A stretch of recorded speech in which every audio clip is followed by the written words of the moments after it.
Hello everybody. In this video we are going to be looking at one of Case's most popular knives. There are a few knives from Case that are iconic, knives that we would say are really popular.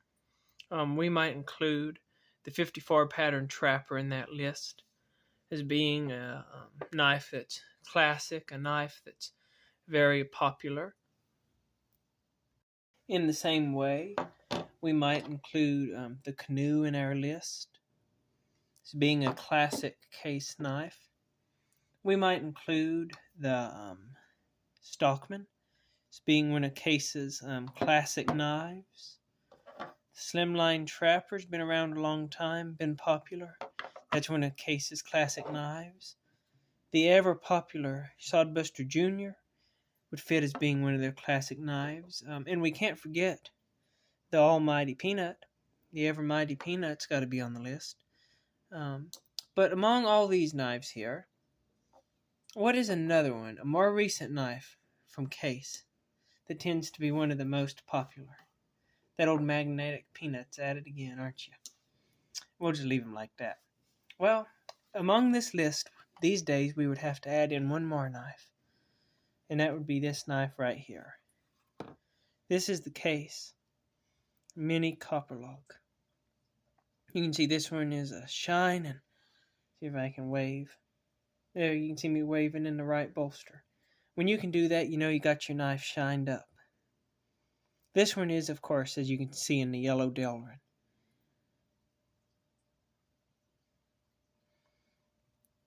This knife is a back lock. It's got the mid lock. The lock's right about in the middle. This one, as you can tell from the coloration of the blade, has chrome vanadium steel, and you can see it does have a good patina on it. There you can see the tang stamp. Got 5 dots on the bottom, we got 4 dots on the top. That makes this particular knife a 2001.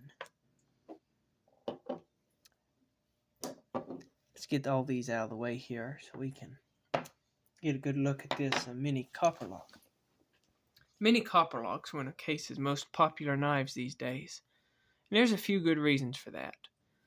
I know a lot of people that really like them. One thing is the shape of the main blade. You can just see how unique it looks. You've got this curve coming to this sharp point. Then you've got a swedge going across the blade right there where it's clipped out. And then you've got this long nail nick. A long nail pull. And it just looks unique. More than that, you've got this little guard. And what that guard does is it kind of fits your hand. Keeps your hand from slipping up on the blade. So that's pretty cool. It also makes the lock stronger. From what I understand, that's why Case did this on the Copperlock. Is having this head like this. Having the bolster shaped in such a manner here makes the lock stronger. They took that design from the Copperhead, but they could just as well have taken it from the Canoe. You can see the Canoe has that same kind of shape of a bolster. The knife, though, it's nice and slender. It has kind of a mild shape. No sharp curves or sharp points or anything like that. Just kind of mild, what you would expect. Feels good in the hand. Another big plus about the Mini Copperlock, why I think a lot of people like it, is that it's a thin knife. It's a very, very thin knife. Let's get some measurements on this knife before we go much further. If you're going to look at the thickness of this knife is just about a 1/4 inch thick. Just about a 1/4 inch thick, so it's not very thick at all in your pocket. The handle itself is going to come right in at 3 5/8 inches. 3 5/8 inches when it's closed. And then if you look at the cutting edge itself, it's going to be just shy of 2 1/2 inches. So a 1/4 inch wide, 3 5/8 inches long, and just short of 2 1/2 inches. Yeah, just short of 2 1/2 inches of cutting edge. So that is a very good combination when you combine all these different measurements together. The next thing is going to be the weight. Got my scale here. We'll see what the weight is. Get it turned on here. 1.80 ounces. 1.80 ounces. To compare that to some other popular knives, Sodbuster Jr. with black Delrin handles. 2.10. So you're saving some weight with the Copperlock. Let's do it again with the a bone Sodbuster Jr. 2.00 ounces. We could do the Mighty Peanut. 1.20 ounces. Probably the most comparable weight-wise, in my opinion, would be the Slimline Trapper. 1.80 ounces. What was this one? 1.80. Yeah, these knives, these particular two weigh identically. So the knife is a light knife. You know, at 1.80 ounces, it does not weigh much. It's not going to weigh your pocket down.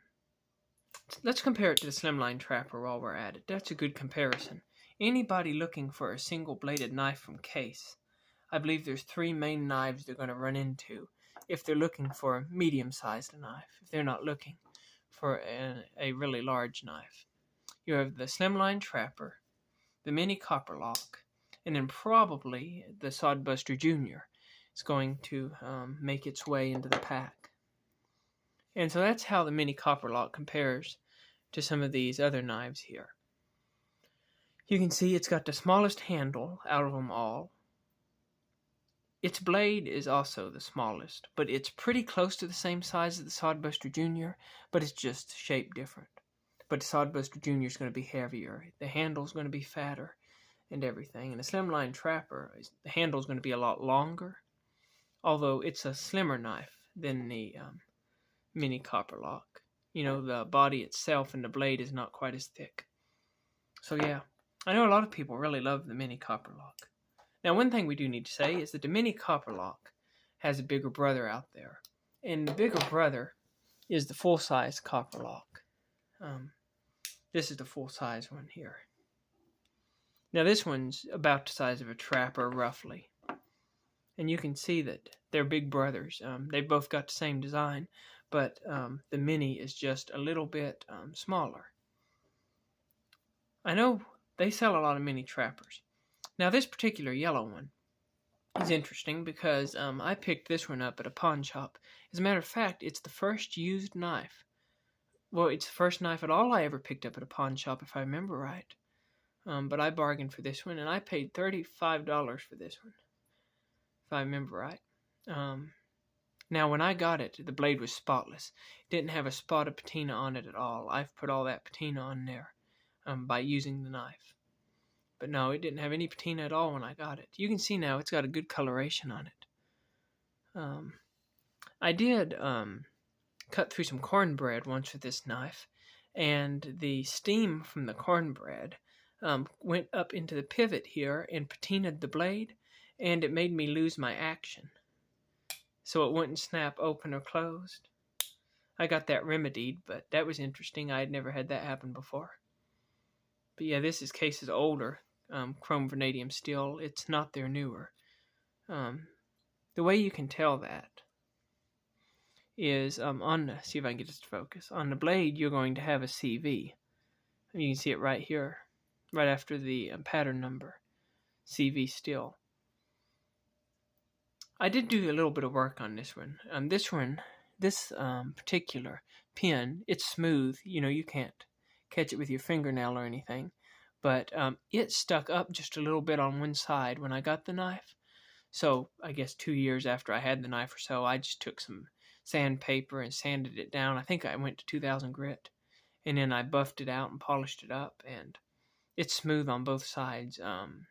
Feels just like it ought to. Now, I did find something interesting is on Case's Delrin, whether it's this yellow or whether it's the black, it seems to me like the best polish to bring out the coloration is Flitz polish. That seems to me to be the best polish for the Delrin. Now, I use some other polishes and other compounds and such, but the Delrin seems to like the Flitz polish. And what I generally do is I've got a drill press, a small drill press, and I put an wheel in it, a cloth wheel, and that's what I use. It's not going crazy fast like a buffer, but it's also not going as slow as I would be if I was to scrub it by hand.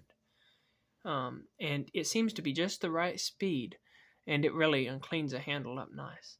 But yeah, I'll use this knife. I'm not afraid to use this one. I've never seen another one of these yellow-handled Copperlocks in person that I can recall. I've went to a lot of pawn shops all around, and I've never seen another one of these. So I'm happy to have this one in the collection. The Mini Copperlock is not my favorite pattern. I like the Sodbuster Jr. a little bit better, and I also like the Slimline Trapper a little bit better than Mini Copperlock. Nevertheless, it's a good pattern, and I like it, and I know a lot of people out there absolutely love it. Now, the reason why I think that I probably like it a little less than some of the other patterns is because I can't get a full grip on it. You can see my pinky just hangs off a little bit. On a smaller knife like a peanut, I'm not going to get a full grip either, but my pinky doesn't really even make it to the knife. Where on this Copperlock, it gets almost on there, but not quite, so it keeps slipping off, and it just doesn't fit my hand as well as some of the other patterns. I tend to prefer a Sodbuster Jr. or a Slimline Trapper if I'm going with a single blade. Nevertheless, it's a great knife, and I like it a lot. For our final size comparison, we'll compare it to the Mini Trapper.